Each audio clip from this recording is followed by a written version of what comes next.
Welcome to the channel Guide Pharma Line. आज के इस वीडियो में हम बात करने वाले हैं फार्मडी कोर्स के बारे में। काफी स्टूडेंट के अंदर फार्मडी कोर्स को देख के काफी क्वेश्चंस होते हैं और आज की इस वीडियो में हम उन्हीं क्वेश्चंस का आंसर देने की कोशिश करेंगे। आज की इस वीडियो में हम आपको फार्मडी कोर्स का एक ब्रीफ इंट्रोडक्शन देंगे जिससे कि आपके अंदर जितने भी फार्मडी कोर्स को लेकर के डाउट्स हैं वो सभी डाउट्स क्लियर हो जाएं। तो चलिए आज की वीडियो को स्टार्ट करते हैं। फार्मडी कोर्स का फुल फॉर्म है डॉक्टर ऑफ फार्मेसी, यानी कि ये एक डॉक्टरेट लेवल की डिग्री है। अगर हम टाइम ड्यूरेशन की बात करें तो टोटल ये 6 ईयर का कोर्स है, यानी कि अदर फार्मेसी कोर्स के कंपैरिजन में सबसे ज्यादा जो टाइम कंज्यूमिंग कोर्स है वो आपका है फार्मडी का कोर्स। अगर हम इसकी फीस स्ट्रक्चर की बात करें तो टोटल 3 लाख से लेकर के 10 लाख तक आपका टोटल फीस इस कोर्स को करने में आपको लगाना पड़ेगा। स्टूडेंट के दिमाग में ये क्वेश्चन होता है कि क्या हम डॉक्टर लिख सकते हैं आफ्टर फार्मडी? तो यस, क्योंकि ये डॉक्टरेट लेवल की डिग्री है तो आप अपने नाम के आगे डॉक्टर भी लिख सकते हैं। अगर कोई भी स्टूडेंट फार्मडी करना चाह रहा है तो उसका 10th+2 यानी कि 12th जो है वो बायो से होना चाहिए। अगर आपने बायो ले रखी है इंटर में तो आप इस कोर्स को करने के लिए आप एलिजिबल हैं। आप किसी भी इंस्टीट्यूट का, किसी भी यूनिवर्सिटी का एंट्रेंस एग्जाम फार्मडी के लिए भर सकते हैं। फिर आप वहां पे अपना सिलेक्शन होने के बाद आप इस कोर्स को कर सकते हैं। स्टूडेंट्स के दिमाग में ये भी क्वेश्चन होता है कि अगर ये डॉक्टरेट लेवल की डिग्री है तो क्या हम किसी भी मरीज का ट्रीटमेंट कर सकते हैं, हम पेशेंट को डील कर सकते हैं? तो यस, आप पेशेंट से डील कर सकते हैं। ये इक्वल टू एमबीबीएस कोर्स है। इसका मतलब कि आपको जो एमबीबीएस करने के बाद जो भी पर्सन होते हैं उनके इक्वल आप काम कर सकते हैं। बस डिफरेंस इसमें इतना है कि एमबीबीएस का जो पर्सन है, जो भी एमबीबीएस के जो स्टूडेंट्स हैं, उनकी जो स्पेशलिटीज है वो एनाटॉमी में है और फार्मडी करने के बाद जो स्टूडेंट फार्मडी कर लेते हैं उनकी स्पेशलिटीज मेडिसिन में होती है। तो आप पेशेंट से डील कर सकते हैं, आप पेशेंट को मेडिसिन रिकमेंड कर सकते हैं, लेकिन इन सीरियस इश्यूज आप पेशेंट को डील नहीं करेंगे। जैसे कि जो भी कोई सिचुएशन है जिसमें पेशेंट्स काफी कोई भी कॉम्प्लिकेटेड उसकी डिजीज है तो आप उसको ट्रीटमेंट प्रोवाइड नहीं कर सकते, लेकिन अगर कोई छोटी मोटी बीमारी है तो आप मेडिसिन को रिकमेंड कर सकते हैं। एमबीबीएस और फार्मडी में जो मेन डिफरेंस है वो यही है कि एमबीबीएस के पर्सन जो है वो एनाटॉमी से उनका स्पेशलिटीज होती है और फार्मडी के पर्सन की जो स्पेशलिटीज है वो मेडिसिन में होती है। स्टूडेंट के दिमाग में ये भी क्वेश्चन होता है कि अगर हम एमबीबीएस ना करके फार्मडी करें तो क्या ये सही रहेगा?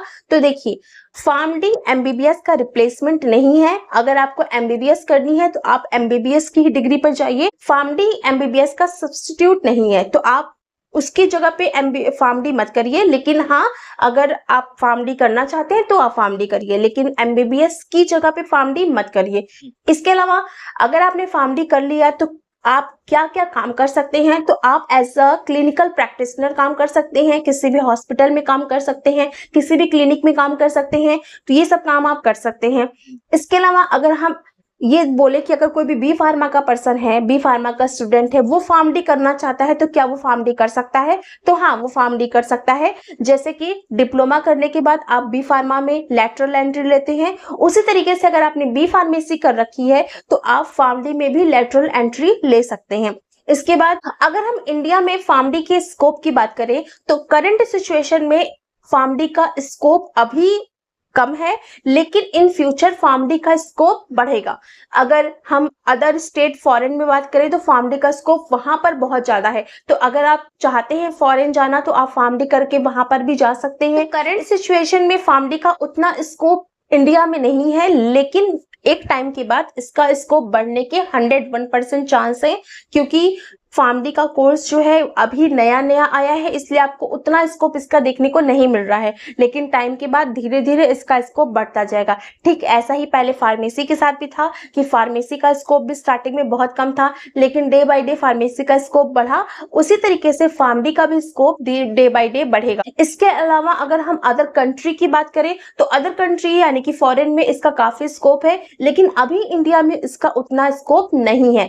तो ये है, लेकिन लेकिन हाँ, ये चीज जरूर है कि आगे इसका स्कोप बढ़ने वाला है। तो अगर आप फार्मडी करने का सोच रहे हैं तो आप फार्मडी कर सकते हैं। फार्मडी कोर्स के लिए जितने भी इंस्टीट्यूट अभी अवेलेबल है इंडिया में, उनकी क्वांटिटी बहुत ही कम है, क्योंकि फार्मडी कोर्स के साथ ये है कि आपको हॉस्पिटल प्रोवाइड कराना होता है। तो इसलिए जो इंस्टीट्यूट की जो क्वांटिटी है वो काफी कम है, और वहां पर जो सीट्स होती है यानी नंबर ऑफ स्टूडेंट होते हैं उनकी भी क्वांटिटी काफी कम है। तो इसलिए अभी फार्मडी कोर्स के उतने आपको बच्चे भी नहीं मिलेंगे, ना ही उतना कॉलेज आपको मिल रहा होगा। तो इसलिए दिमाग में हो सकता है आपके डाउट हो कि पता नहीं कैसा कोर्स है, लेकिन ऐसा नहीं है। आप फार्मडी करने का अगर सोच रहे हैं तो आप कर सकते हैं। आगे चल के फ्यूचर में इसका काफी स्कोप होने वाला है, और इवन इसमें गवर्नमेंट वैकेंसी भी निकलने वाली है, क्योंकि फार्मेसी के अदर कोर्सेज की बात करें तो वहां पे सैचुरेशन डे बाय डे बढ़ रहा है। तो इस केस में फार्मडी ऐसा कोर्स है जिसमें अभी करंट सिचुएशन में सैचुरेशन नहीं है, और सैचुरेशन होने में भी अभी बहुत टाइम लगने वाला है। तो अगर आप फार्मेसी का कोई भी कोर्स करना चाह रहे हैं तो आप फार्मडी को चूज कर सकते हैं। ये फ्यूचर में आपको जरूर एक ब्राइट फ्यूचर देने में हेल्प करेगा। तो आई होप आज का ये वीडियो आप सभी लोगों को समझ में आया होगा। मिलते हैं नेक्स्ट वीडियो में किसी और टॉपिक के साथ। अगर आपको किसी भी टॉपिक पे वीडियो चाहिए तो कमेंट बॉक्स में लिखिए, हम उस पे वीडियो लाने की पूरी कोशिश करेंगे।